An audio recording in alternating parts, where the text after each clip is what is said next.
वरच्या खुर्चीवर बसलेल्या एका राजानं पाप केलं। उदाहरण क्रमांक 2, 2 लोकांच्या पापानं देशावर संकट येत असते। एक राजा आणि दुसरा आध्यात्मिक शक्तीतले लोक।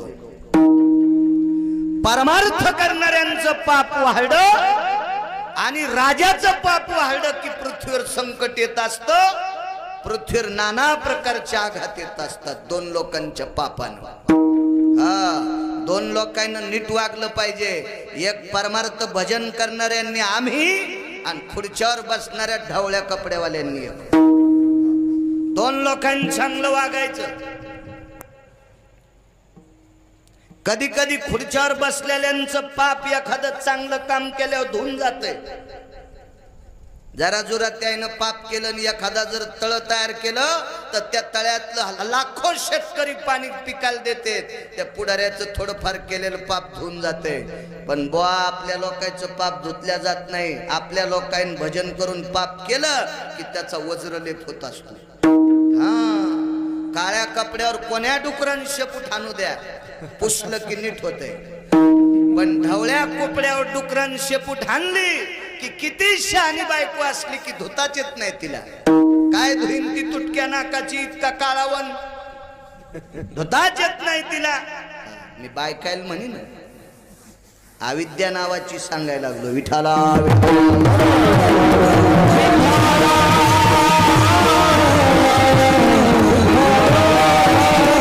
संप्रदायातल्या माणसांनी नीट वागायला पाहिजे। एखाद्या राजकारण्याने जर एखादा रोड केला, देवदाई ठणून तुमच्या अलीकडच्या कोपऱ्यापर्यंत रोड इतका खास आहे, वा है की नाही योगेश? फारच सुंदर, फारच सुंदर। बैलगाडीमध्ये जर एखादी बाळंतपणाच्या प्रसंगातली माऊली नेली तर रस्त्यानंच बाळंतीन होईल, इतका सुंदर रोड आहे तो। रोड जर एखाद्या पुढाऱ्यानं मंजूर करून केला ना, एखाद्या राजकारण्यानं तो रोड केला ना, तर हजारो सत्य केल्याचं पुण्य त्या राजकारण्याला प्राप्त होईल। हजारो सत्य। तुम्हाला सांगतो या लोकांना स्वतःचं पाप धुण्याची ताकद आहे राजकारण्यात। पण आपल्याला अनुतापाशिवाय आपलं पाप संपत नाही। हा परमार्थिकाला पुरा तंबी अशी तंबी अद्याप नाही, माफीच नाही परमार्थिकाला पाप केलं की। लय लोक आदर करते संप्रदायाचा। नारळ, नारळाच्या खाली एका कागदात काहीतरी देतेत वाटते, ते कागद उडून जाऊ नये म्हणून त्याच्यावर नारळ ठेवतेत कीर्तन करायला देताना। मग त्याला पुन्हा काय जेवायचं म्हणून विचारते। 4दा फोन केला योगेशनं। इतकी लोक लेकरापेक्षा जीव लावतेत। नीट मरावून गिरगावकरानं आमच्यावर घेतल्यावर यायची खसखस पिकत, पण समजून घ्या तुम्हाला राग येईल म्हणून मायाव घेतलंय। विठाला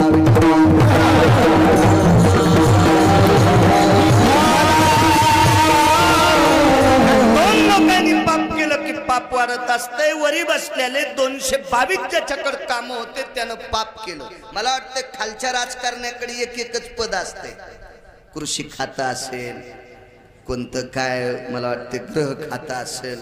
साथी शिकल्यामुळं काय राजकारण आपल्याला जास्त कळत नाही, कळायला बी नाही पाहिजे। जिला पिठलं नीट करता येत नाही तीन बासुंदीच्या नादी लागू नये। आपल्याला पिठल्याचेच गोळे फुटणत तर कशाला बासुंदी इचकायची? आपण ग्रामपंचायतचा सदस्य व्हायची लायकी नाही तर आपण कशाला मोठ्याला राजकारणाची वाभाडे काढायचे? लायकी आहे का आपली?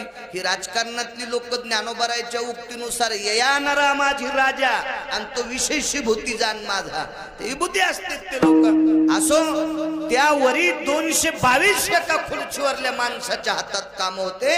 त्याचं नाव होतं देवेंद्र, त्याच्या बायकोचं नाव होतं शची, त्याच्या मुलाचं नाव होतं जयंत, त्याच्या मुलीचं नाव होतं जयंती। काय वानवात न पुरेवानी श्रीमंत राजा, काम 6 चुकीचे केले।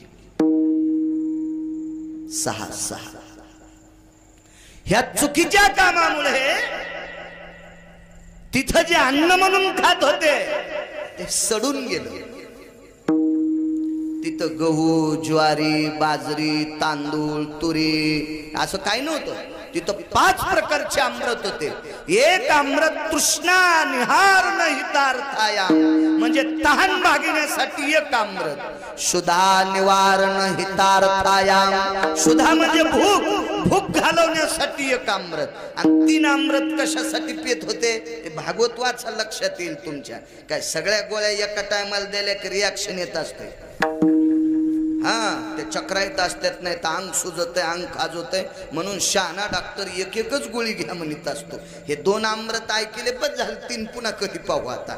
हे 5 प्रकारचे अमृत खराब झाले. प्रजा ठन ठन ठन ठन बोंबलत होती.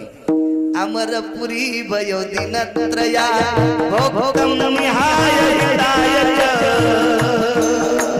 सुदाळ जनयाम जठरानो सुदाळ जनयाम जठरानो प्रभुताम वसभययायते प्रभुताम वसभययायते पेशाम सकल भयव्याप्तेन विनो भयाति भंगजनो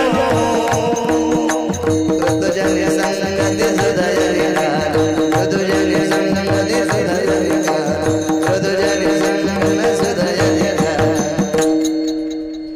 हे 5 प्रकारचं अमृत खराब झाल्यामुळे ठन ठन ठन ठन प्रजा बोंबलत होती. काय खावं राजा, काय प्यावं राजा, काय खावं राजा, हैराण हैराण राजा. हे अमृत शुद्ध होण्यासाठी त्या राजाने दिव्य असे विद्वान आमचे लोक बोलवले. विद्वान ज्यांची जीभ केळीच्या पानासारखी पातळ होती, ज्यांच्या जिभेचं टोक सुईच्या आणि सारखं टोकदार होतं.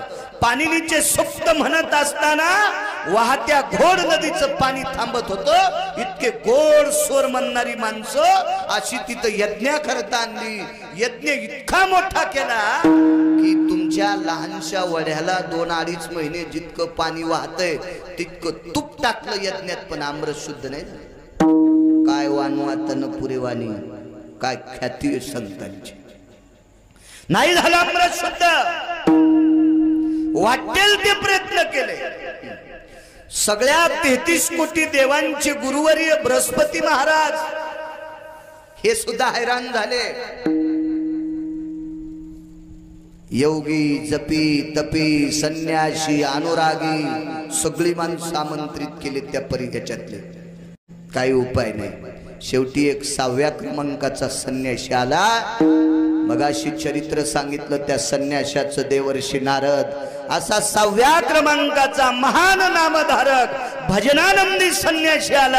आणि त्या संन्याशानं 33 कोटी देवांचा राजा देवेंद्र इंद्र त्याच्या कानात एक सुखवार्ता सांगितली. राजा, हे अमृत जर शुद्ध करायचं असेल तर पंढरपूर नावाचं गाव आहे, त्या गावाच्या बाजूला मंगळवेढा नावाचं गाव आहे. आणि त्या मंगळवेढ्यामध्ये एक निष्ठावंत वारकरी आहे. त्या वारकऱ्याच्या घरी गेलं की अमृत शुद्ध होतंय. पण परिस्थिती सांगू का तुम्हाला, या काळात पैसा कोणाकडे जास्त आहे, लोक त्याच्या पुढे वाकत आहेत. आखी ज्ञानेश्वरी पाठ करू द्या एखाद्यानं, त्यानं पायी येऊ द्या, लोक त्याला आथुरणाच्या खाली जेवायला बसित. इतकी रगील जात झाली. आणि ज्याला हरिपाठ पाठ नसू द्या त्यानं 30-40 लाखाच्या गाडीत येऊ द्या. महाराज आले बाबा, महाराज आले. अरे सुंबळ्या, त्याचा हरिपाठ रिवस आहे, फक्त ते साखरेच्या पोत्यातला मुंगळा आहे. कळालं ना? त्याच्या बापान जरा जास्त माया कमिलती म्हणून ते 40 लाखाच्या गाडीत. माया नाही घ्याल बर मी. माणसं पैशावाल्याला मानते. बरं आता मानते, हा तुमचा दोष नाही. बरं तुम्हाला मी वाईट म्हणणार नाही, मुळीच नाही, मुळीच नाही. कंबर बांधून या गादीवर विनाकारण चुकीच्या गोष्टी जर केल्या तर 15 माळी गळ्यात घातल्या तरी पण गाईचं मांस खाल्लं इतकं पाप लागतं. पैशाला सलाम आजच नाही, हे विश्व निर्माण केलं पंढरपुरातल्या मालकानं. त्यावेळेस पासून धनवान माणसाला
सर्वमान्यता आहे जगी. पैसा जवळ असला की जगात त्याला किंमत आहे.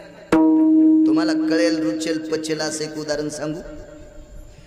पैशावाला माणूस जर मेला त्याच्या मातील पैशावाले लोक जातील. हे तर तुम्हाला कळत ना, आहे का नाही? श्रीमंत माणूस गेला की त्याच्या मातीला गरीब जात नाहीत असा विषय नाही, पण श्रीमंत जातेतच. आणि श्रीमंत माणसाच्या मातीला गेलेले श्रीमंत मसन वाट्यात पण खाली बसत नाहीत. मी श्रीमंताच्या मात्या टीव्हीत पाहिल्या, तर त्यांच्या मातीला मौतीला गेलेली माणसं मशानभूमीत पण सोपे असते. मी मंच तर सांगत नाही, धनवंता लागी सर्व मान्यता आहे जी. म्हणून मला असं वाटतंय महाराजाच्या उक्तीनुसार तरुणांनी काम केले पाहिजे. जे वाटेल धंदा येईल, कोणी नोकरी असेल, शेती असेल, व्यापार असेल, काय काय काय, कोणी राजकीय क्षेत्रात असेल, सामाजिक क्षेत्रात असेल, कुठल्याही क्षेत्रात तरुणानं पडायचं आणि आपल्या पोटाच्या खळगीपुरतं काम करायचं. हरि का नाम पेट का धंदा न करे व मूर्ख अंधा. पोटासाठी जो काम करीत नाही महाराज त्याला मूर्ख अंधा म्हणले. आंधळा माणूस आहे तो, आंधळा. काम करायलाच पाहिजे. जो आपल्याला उद्योग येईल ते द्रव्य जोडायचं. पैशावाल्याला किंमत आहे. श्रीमंत राजा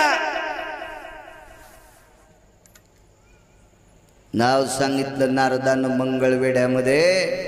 चोखोबाराय नावाचे वारकरी आहेत, त्याच्याकडे गेले की तुमचं अमृत शुद्ध होईल. काय वाण वाताना पुरे वाणी. 33 कोटी देवाचा राजा इंद्र, त्याने विचार केला त्याला घर कस काय, झोपडे. झोपड्यात बसायला काय, काहीच नाही. खाला काय, लोकांनी दिलेलं ताकन शिळ्या भाकरी.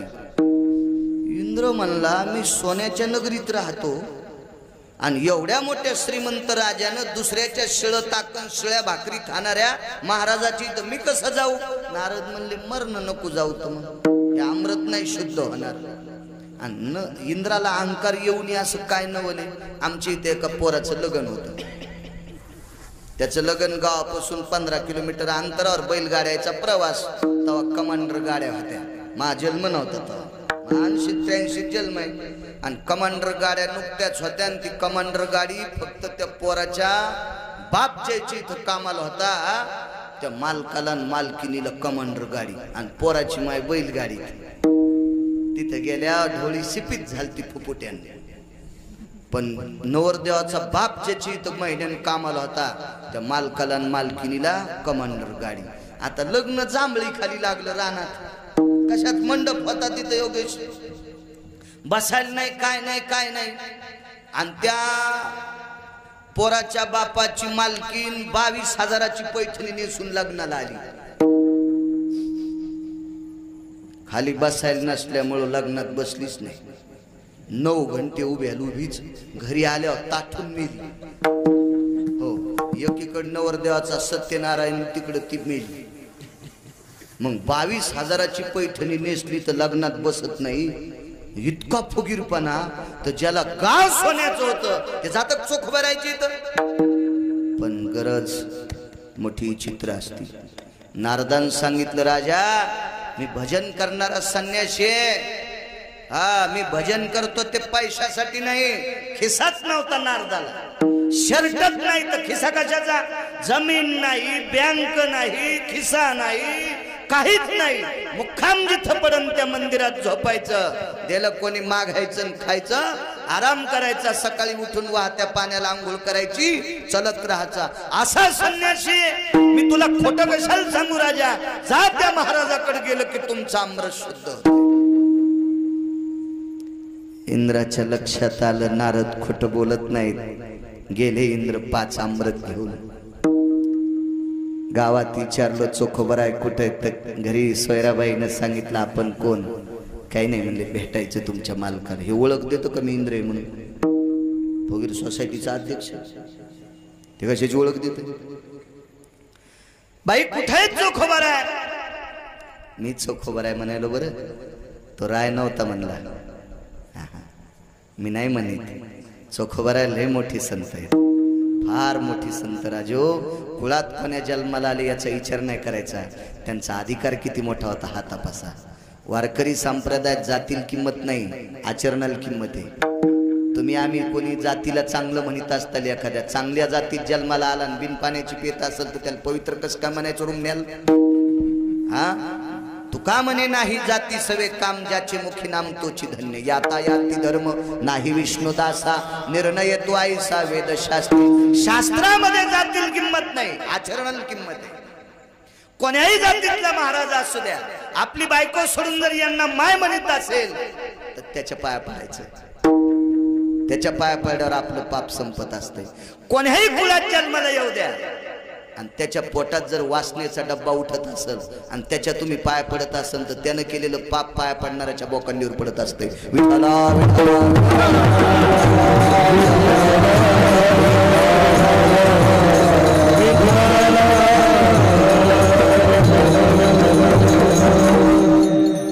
म्हणे इथून काही अंतरावर लिंबाचं झाड आहे. चंद्रभागेच्या तीरावर त्या झाडाखाली आमचे मालक भजन करते. बसले विमानात, पुष्पक नावाचं विमान होतं, ते कोणाला दिसत नव्हतं. गेले पाहिले लांबून चोखोबराय, गुडघ्या इतकं धोतर होत. एका धोतराचे 3 तुकडे. चोखोबरायला धोतर देत होती बहीण, श्रीमंत बहीण होती. त्या बहिणीचं नाव होतं निर्मळा. मेहुणा राजा गाव होतं विदर्भामध्ये. मेहुणा राजा नावाचं गाव आहे. तिथं शासनाने आता चोखोबरायचं मंदिर बांधण्यासाठी 4.5 कोटीचा निधी दिला. त्या परिसरातल्या राजकारणी माणसांनी भांडून निधी आणला. हो, महाराज किती जरी भांडले तर निधी मिळत नसतोय. राजकारण्यांना त्याला 4.5 कोटीचा निधी. आपण हार घातला नाही का त्या पुढाऱ्याला, तर ते म्हणले महाराज तुम्ही परभणी जिल्ह्यातले, आम्ही विदर्भातले, तुम्ही हार कस काय घातला? म्हणलं दादा तुम्ही भांडल्यामुळे आमच्या चोखोबरायचं मंदिर होतंय, तुमची कृपा आहे, तुमची कृपा आहे. हार घातला मी त्यांना. श्रीमंत बहीण नाना चोखोबरायला झोपडवत राहिला, पण चोखोबरायच्या बहिणीच्या बैलगाडीला सोन्याच्या शिवळा होत्या टकल्या, सोन्याच्या शिवळा होत्या. काय श्रीमंती असेल. दिपवळीत बहीण आली की भावाला म्हणायची दादा हे मी आणलेला धोतर जोडा राखी समजून घ्यायचा. चोखोबराय म्हणायची ताई बहिणीच्या घरचं भावान घेत जाऊ नये. नाही म्हणे दादा ही राखी समजून घ्यायचा भाऊबीजीला, राखी पौर्णिमेला. तर लोकांचं काम करत असताना नागमणीचे धोत्र होते, ते फाटायचे म्हणून 2 धोत्राचे 6 धोत्र करायचे आणि फक्त गुडघे इतकत नेसायचं. अंगात निमस्ती नाही, काय नाही. कुठं जर लांब गेले तर निमस्ती घालायची. निमस्ती कळायची नाही जीनच्या पॅन्टीवाल्याला. बनेन त्या काळातली बनेन. 2-4 हाताचं खराब झालेलं कपडा पांढरा पागुट म्हणून बांधायचे. वातावरणाच्या तडाख्यानं काळबुंद झालेलं शरीर, हातामध्ये चिपळी आणि भजन करीत होते चोखोबराय. भजन पकवाद नाही बुवा, पेटी नाही, विना नाही, कोणी म्हणायला नाही महाराज माग. एकटाच महात्मा भजन करायचा. इंद्राने विचार केला एकटं भजन करत आहे आणि अमृत कसं शुद्ध करीत. पण नारदानेच सांगितलंय विश्वास तो करे स्वामीवरे सत्ता. विश्वास ठेवावा लागेल एका संन्याशाच्या शब्दात. हा, आणि ज्या लिंबाच्या झाडाखाली चोखोबराय भजन करत होते त्याच लिंबाच्या फांदीवर देवेंद्र बसला. खाली बसायला पाहिजे, वरी बसला. 2-3 मिनिटं भजन ऐकलं आणि एका अमृताच्या कलशावरचं झाकण काढलं तर पियुषान गंधेषु माल्याम्भवाम सुगंधी प्रविष्टता नैवम गांजा कसम लिखितम. हे काय गांजा फुक्यान लिहिलंय का? हजारो फुलाचा सुगंध त्या अमृतातून बाहेर पडला. फटाफट 4 उघडले, एक उघडच नाही. नाचतच इंद्रवरी गेला. प्यार म्हणे अमृत, प्यार. अमृत शुद्ध करून आणलं. पण परिणाम काय झाला बुवा? जे अमृत पाणी म्हणून पित होते का, तेच अमृत खराब राहिलं. 4 अमृत शुद्ध झाले. तृष्णा जायते निहान हितार्थायाम यतम कटत्वाम पिशा. ते मात्र कडवट राहिलं, ते घाणेरडं राहिलं. नारदाला बोलून घेतलं. काव म्हणे त्या महाराजांनी 4 अमृत शुद्ध केले आणि 1 अमृत केलंच नाही. नारद म्हणले जरा हळून बोला देवेंद्र, तुम्ही काय काय केलं? काय नाही म्हणे, ते महाराज झाडाखाली भजन करीत होतो, मी फांदीवर बसलो. वाक्य ऐकत असताना नारदाचे डोळे नाही रडले, काळीज रडत होत. काळीज. राजा, अरे राजा, तो सामान्य महात्मा नाही. या महाराष्ट्राच्या मातीत किती जरी कीर्तनकार असतील तर त्यांना बुक्का लावण्यासाठी आणि हार घालण्यासाठी माणसं जातात. माणसं ते एकटे भजन करते रे राजा, पण त्या महात्म्याला बुक्का लावण्यासाठी जगाचा बाप जातो. इतका मोठा महाराज येतो आणि तू वरी फांदीवर बसला, खाली बसता नाही आलं तुला. चुकलं ना. पुन्हा काय केलं? काहीच नाही. 2च मिनिटं भजन ऐकलं, कलश उघडून पाहिले, सुगंध आला, वापस आलो. पाय पडला नाही. इंद्रा, वापस जाऊन जोपर्यंत पाय पडत नाहीस तोपर्यंत अमृत शुद्ध होत नाही. उपकाराची फेड उपकारान करा. अतिवृष्टी झाली, वारं सुटलं आणि वाऱ्यामध्ये लाईटचे पोल पडले.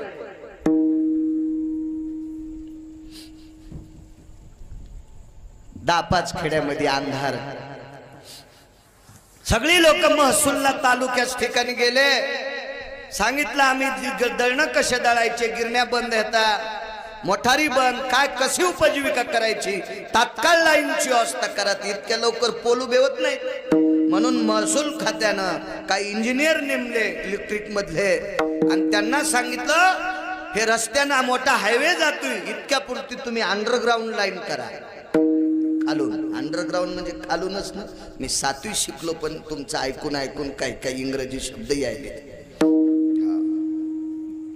4-5 इंजिनियर नेमले.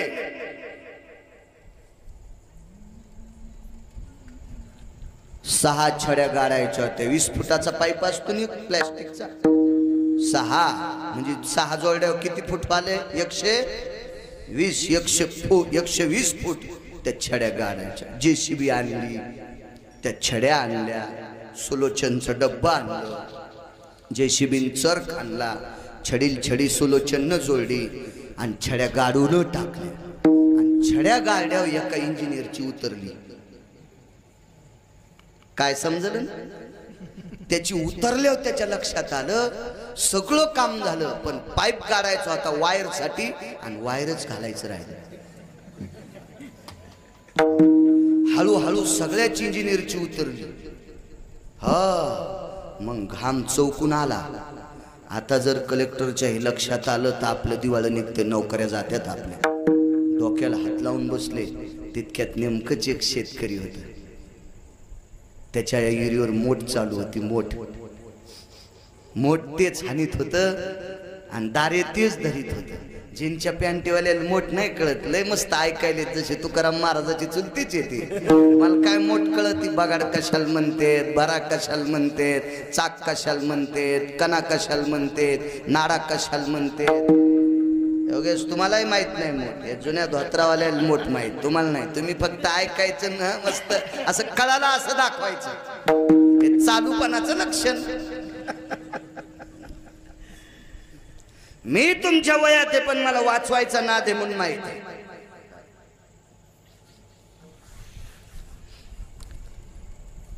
त्या शेतकऱ्यानं मोठ बंद केली, बैलाला चारा टाकला, खोरं ठुलं, जांभळी खाली जेवायला आला आणि तितक्यात पाहिले काय माय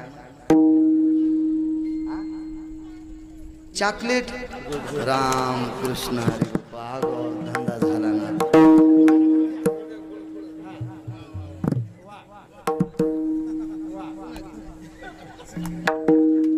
येतो माया संग पोरगी एक पोरग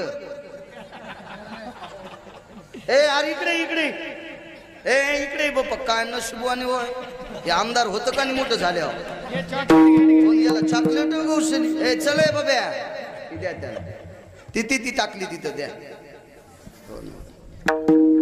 आमचं पेट्रोल उडाल्यावर डिझेल उडाल्यावर पटकन पंप गवसत नाही आणि त्याला कीर्तनात चॉकलेट गौसली पान विठ्ठला विठ्ठला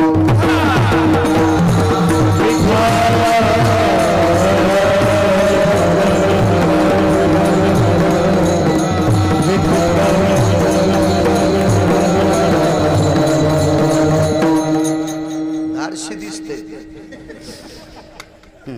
मोठ्यापणी त्याचं इचकिल्यावर त्याला पुढच्याची सोय बी पाहिजे ते इतक्या रगील गिरगाव कराल कीर्तनात चॉकलेट मागतं म्हणलं ते चांगल्या चांगल्या मोजित होईल विठ्ठला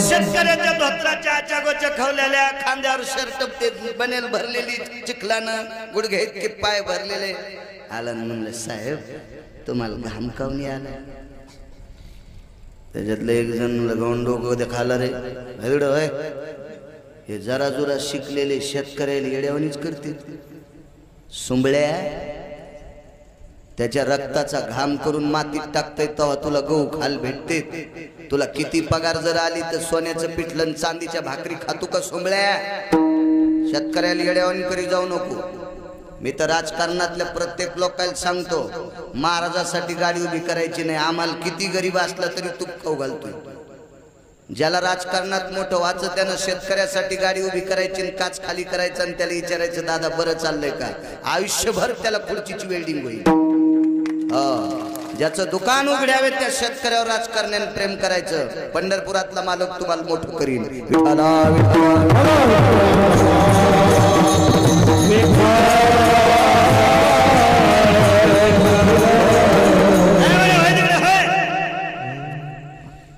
ते पुन्हा जांभळी खाली गेलं ते पुन्हा शेतकरी आलं म्हणलं दादा माझ्यावर रागाव नका तुमचं काय चुकलंय मला सांग आमची चूक काढतो कशाला तुमची चूक काढू पण तुम्हाला घाम आला याच्यामुळे विचारायला लागलो त्याच्यातलं एक जण जरा सात्विक होतं त्याला नाद नव्हता पण संचयमुळे पेलती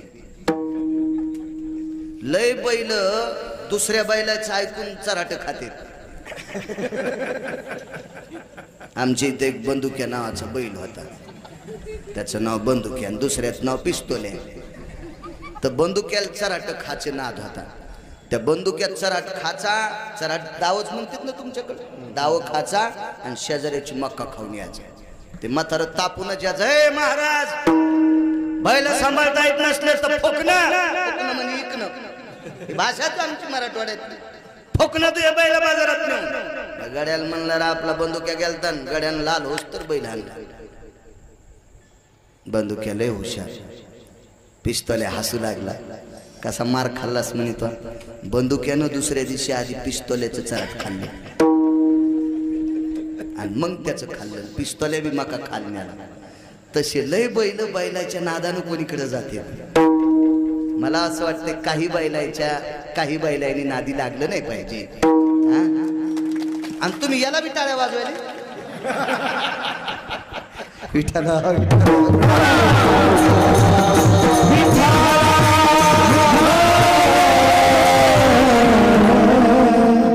चांगला नादी लागलं नाही पाहिजे याच्याच तर टाळ्या होत्या कीर्तनकारापाशी कसं बोला ते त्याच्याच हिशोबाने तर नाही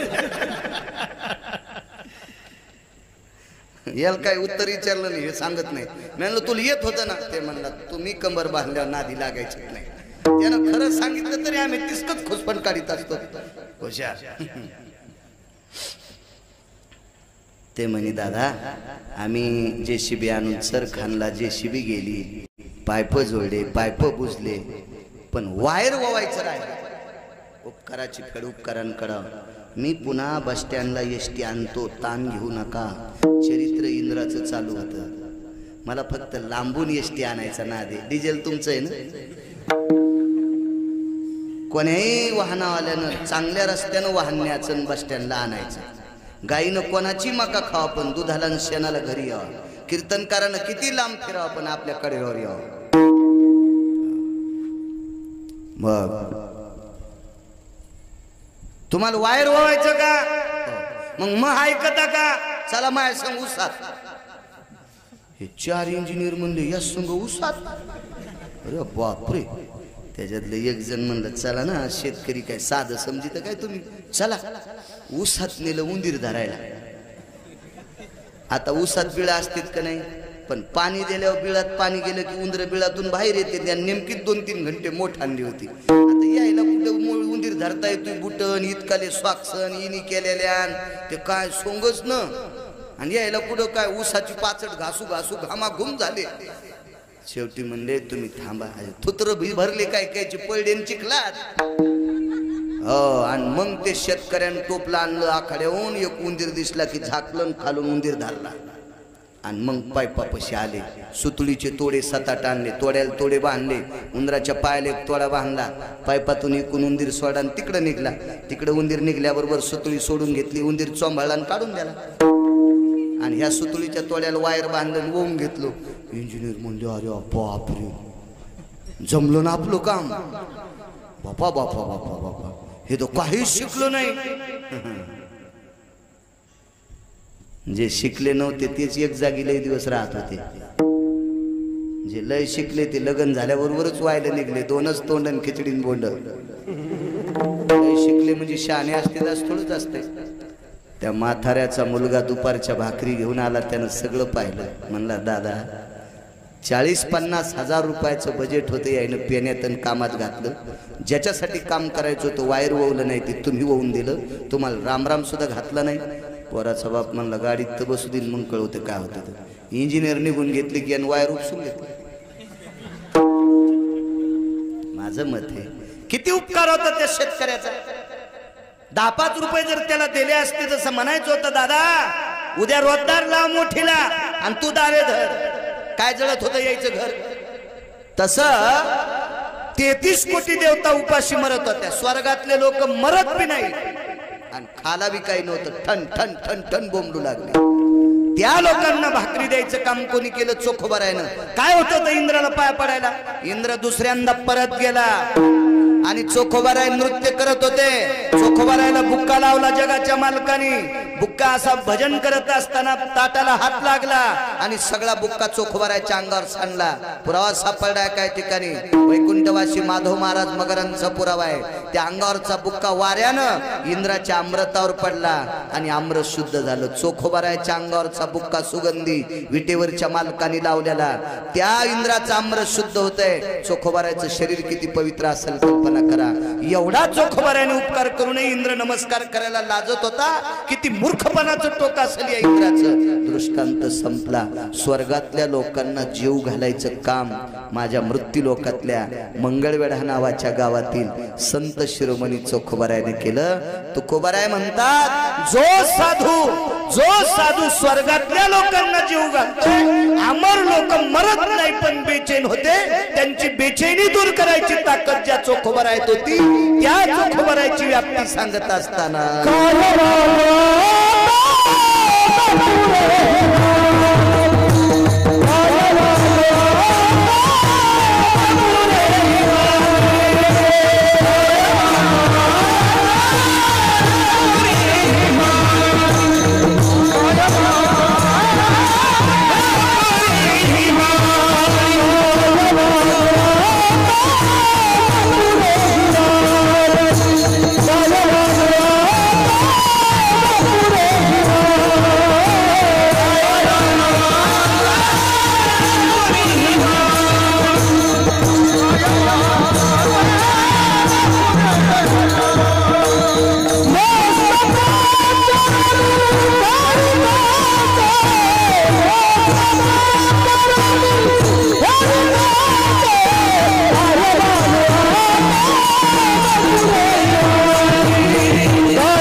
हायटेक त्या खराबर विचार या लोकांचा. ज्या व्यक्तीने भजन केल्याच्या नंतर स्वर्गातलं अमृत शुद्ध होतंय, ही चोखोबाराच्या भक्तीची व्याप्ती आहे. काय वर्णन करू शकतो आपण त्यांचं. म्हणून मस्तक चरणी ठेवी तसे तुकोबारा म्हणतात, या संतांच्या पायावर फक्त मस्तकच ठेव वाटते, इतकी व्याप्ती यांची, एवढं टोक या संतांचं.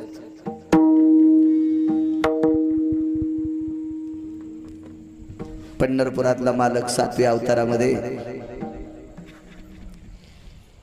भावाचं डोकं मांडीवर घेतलं लक्ष्मणजीचं आणि रडू लागला. उदाहरण क्रमांक 3. योगेश भाऊ कितीला सोडायचं कीर्तन? 10ला? आजच्या पुरता रावण झाला काय तू? हो, नाव योगेश वागायला रावणासारखं. विठ्ठला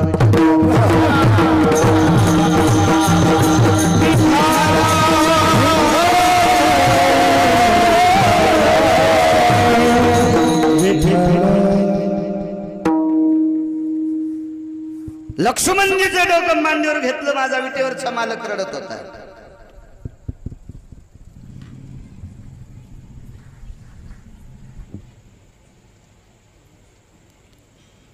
लक्ष्मणजी उठले, विचारलं मालक का रडता?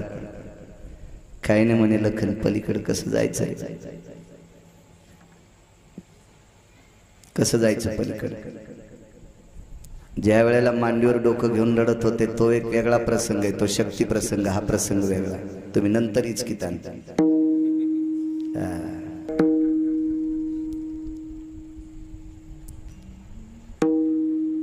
मालक का रडता? पलीकडे कसं जायचं? तर लक्ष्मणजीनं मालकाच्या कानात सांगितलं, मालक आपल्याला पलीकडे जाण्यासाठी आडवा समुद्र आहे आणि आपण समुद्राला विनंती करू. तर प्रभू रामचंद्रांनी सांगितलं ते आपलं कशाचं ऐकत आहे? तर लक्ष्मणजींनी सांगितलं काय ऐकणार नाही. समुद्र कोण आहे माहिती आहे का तुमचा? कोण आहे? सासरा आहे. भगवान प्रभू रामचंद्र विष्णूचा अवतार, सीता कोण? लक्ष्मीचा अवतार. लक्ष्मी कोणाची मुलगी? समुद्राची. मग समुद्र रामाचा कोण? सासरा. आणि जावायनं सासऱ्याला रस्ता मागत नसतेत का? आणि सासऱ्यानं जावायला रस्ता देऊ नये का? साहजिकच आहे. मग प्रभू रामचंद्राच्या लक्षात आलं, हो वडील लोखंड, आपण समुद्राला विनंती करू. आणि गेले प्रभू रामचंद्र. मामांजी रस्ता पाहिजे. काय वानू आता न पुरे वानू, रस्ता पाहिजे, रस्ता. प्रभू रामचंद्राने हात जोडून समुद्राला रस्ता मागितला की समुद्र जास्तच रागावला.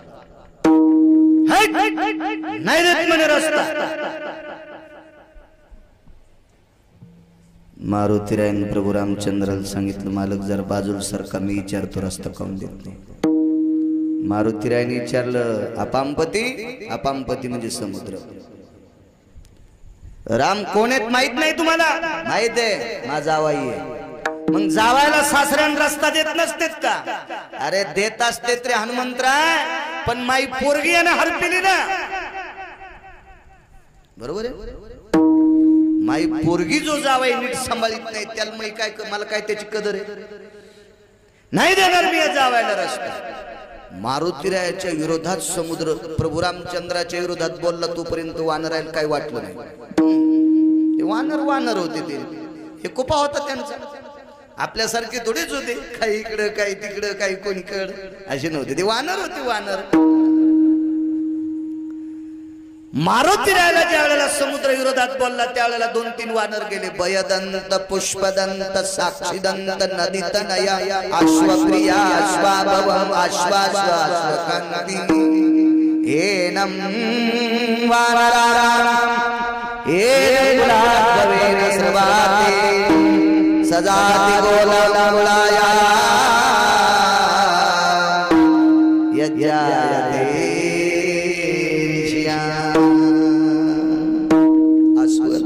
गोलांगुळ, वानर, हे सगळे खळवळले. त्याच्यातले मुख्य 24 वानर पुढे गेले. त्याच्यातला मेन होता पुष्पदंत. आणि पुष्पदंताने सांगितलं, पवनसुता काय समुद्राला पाणी लावता तुम्ही? काय वानू आता न पुरे वाणी? साधूची ताकद किती मोठी आहे. मारुतीरायन पुष्पदंताला सांगितलं, येड्या आपलं याच्या संग काम आहे, याच्या विरोधात कशाला बोलायचं बापू, मतदान होस तर विरोधात जाता येत नसतं, आपलं काम आहे समुद्रासोबत राजा. ठीक आहे म्हणे. अरे पण ते ऐकत नाही समुद्र. मारुतीरायन सांगितलं, तुला राजकारण कळतं का? राजकारणामध्ये क्रोध आवरावा लागतो. आणि महाराज राजकारण ऐकून एक गुण घेतला पाहिजे. इतका सद्गुण आहे राजकारणाकडं. राजकारणी स्टेजवर एकूण एकाला शिव्या देते, पण धाब्यावर भेटल्यावर एकूण एकाची बिलं देतात. हे राजकारणी लोकांचा सद्गुण आहे.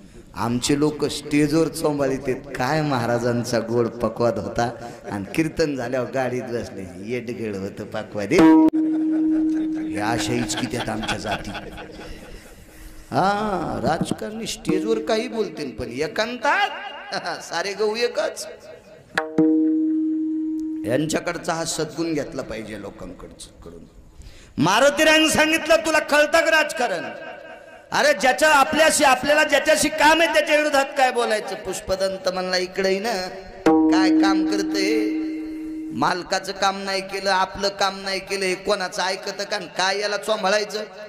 मारुतीराय म्हणले, आपल्याला पलीकडे जायचंय, त्याच्यामुळं तू तर एकटा गेलता, मला एकट्याला जाता येतं, पण तुम्ही माझ्या हाताला लोंबकळत नाही, गुरुसेवा नको म्हणता ना तुम्ही. आणि प्रभू रामचंद्राला राम लक्ष्मणजीला नेऊन फायदा आहे का? ते ऐकत नाही रावण्या. ह्या दोघांना नेऊन काय करायचं तिथं? तुम्ही आले पाहिजे ना, मग याच्याकरता यानं रस्ता द्यायला पाहिजे ना. तर त्या पुष्पदंतानी 2 वानर बोलून घेतले. त्या वानरांची नावं मी आसारामला सांग म्हणल्यावर सांगायची. त्या 2 वानरायला बोलून घेतलं आणि पुष्पदंतानं सांगितलं, सांगा रे मारुतीरायला. ते 2 जण म्हणले, पाहून सुद्धा या हलकट समुद्राच्या पाया पडायचं नाही. बापरे, समुद्राची ताकद किती मोठी माहिती आहे. एका समुद्राचं स्नान झालं की 350 गंगेची आंघोळी केल्याचं पुण्य आपल्यासाठी. पण ते वानर 2 जण म्हणले, पण सुद्धा हे अहंकारानं फुगलेला आहे समुद्र, याच्याकडे विवेकाचं टोक संपलंय, हे अत्यंत क्रोधी आहे, निर्बुद्ध आहे, याला तुझ्यासारख्या संन्याशाने विनंती करीत नाहीत. येडेत का काय रे? पलीकड आम्ही 2 याच्या मुसक्या आवळीत होत. आम्ही 2 या समुद्राच्या मुसक्या आवळीत होत. कोण होते रे 2? तुका म्हणे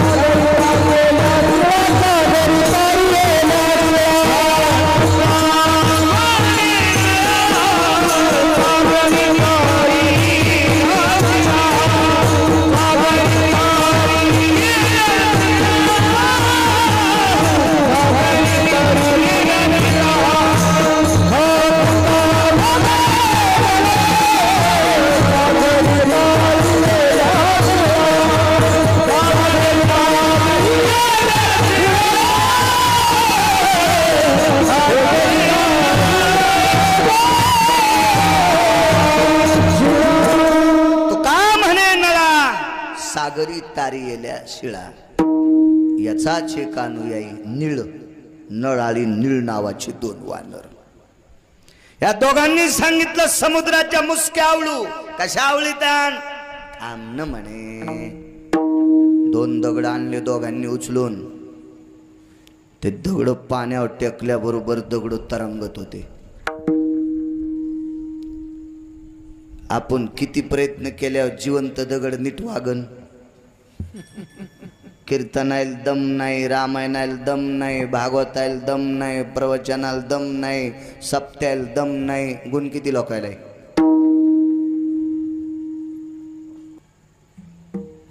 दगड घेतले, दगड हातात समुद्रात टाकल्याबरोबर दगड तरंगत होता. काय भक्तीचं टोक असेल. स्पर्शाची ताकद होती साधूची. काय वानवताना पुरे वाणी.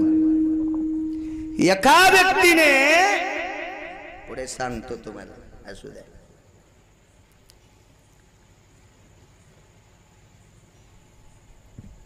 मृत्यू पावल्याच्या नंतर त्या व्यक्तीचा अंत्यविधी केला.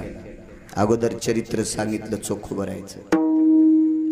अंत्यविधी केल्याच्या नंतर पंढरपुरातल्या मालकानं सांगितलं, नामदेवा जी प्रभू चोखोबरायच्या आस्ती घेऊन या.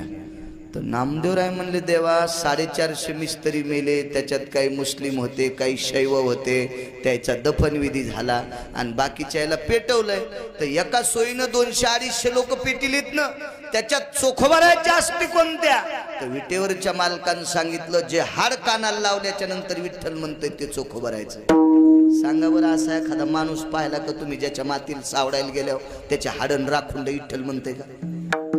काय ताकद असेल, काय वानवाता न पुरे वाणी.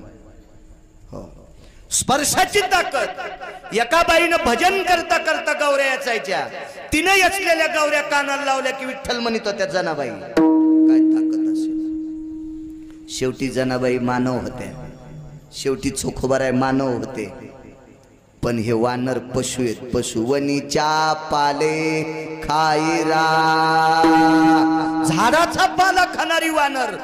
यायनी दगड हातात घेतला की पाण्यात तरंगत होता. समुद्री तारीले पाषाण ते महिमा नामाचे. समुद्रामध्ये दगड तरंगला. लोमशाने नळ आणि निळ नावाच्या वानराला बोलून घेतलं. हे चरित्र ऐकायला 18 संत होते. ज्ञानोबराय, तुकोबराय, नामदेवराय, चोखोबराय आदी करून सर्व संत हे चरित्र लोमशांचं आणि नळनिळांचं ऐकत होते. लोमशाने विचारलं, नळनिळा 18 पद्म वानर, 72 कोटी रीत, 56 कोटी गोलांगूळ, याच्यापैकी तुम्ही 2 लोकांनी दगड टाकले की पाण्यात तरंगतेत, ही कुठून ताकद आली तुमच्यात? नळानं सांगितलं, लोमश गुरुदेव, आमचा सर्वांचा मुखिया साधुये हनुमंत आणि त्या मारुतीराय प्रभास क्षत्राच्या ठिकाणी स्नान करायचे समुद्रावर. प्रभास क्षत्राच्या ठिकाणी मारुतीराय स्नान करायचे. मारुतीरायने स्नान केलं की भक्तीचे तरंग समुद्रावर तरंगायचे.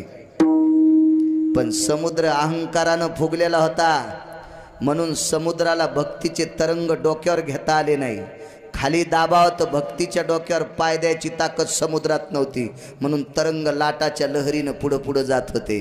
लोमशाला नळ आणि नीळ नावाचे 2 वानर चरित्र सांगत होते. गुरुदेव, महर्षी लोमश महाराज, माझे मारुतीराय प्रभास क्षत्राला स्नान करत असताना भक्तीचे तरंग सागरावर तरंगायचे. आम्ही प्रभा क्षत्राच्या खाली उताराला स्नान करायचो. भक्तीचे तरंग वाहत वाहत वाहत यायचे आणि आम्ही स्नान करत असताना भक्तीचे तरंग आमच्या अंगावर पडायचे.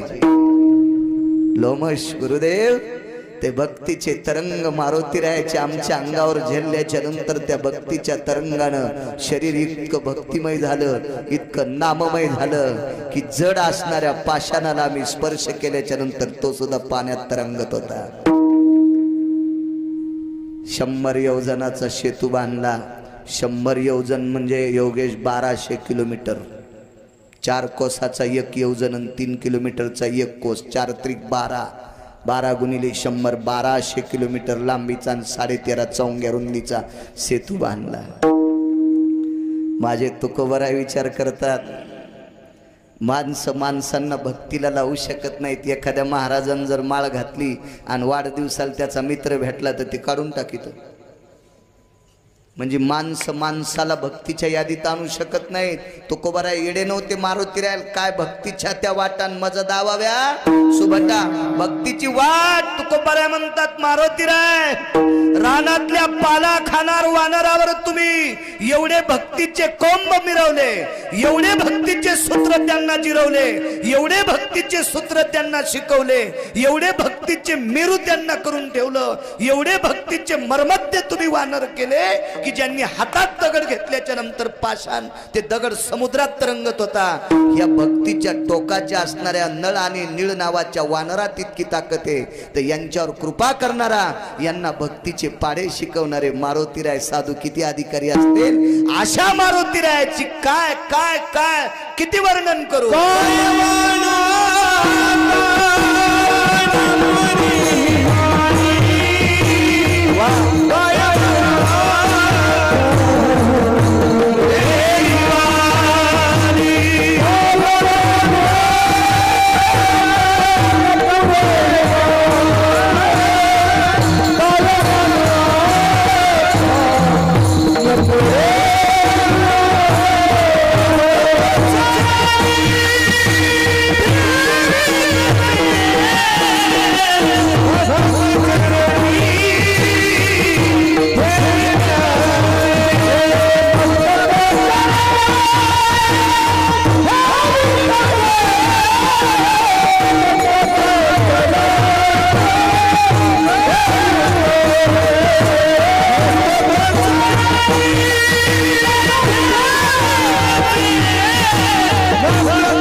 नळनीळ नावाच्या वानरात तुकोबराय म्हणतात, मी काय वर्णन करू.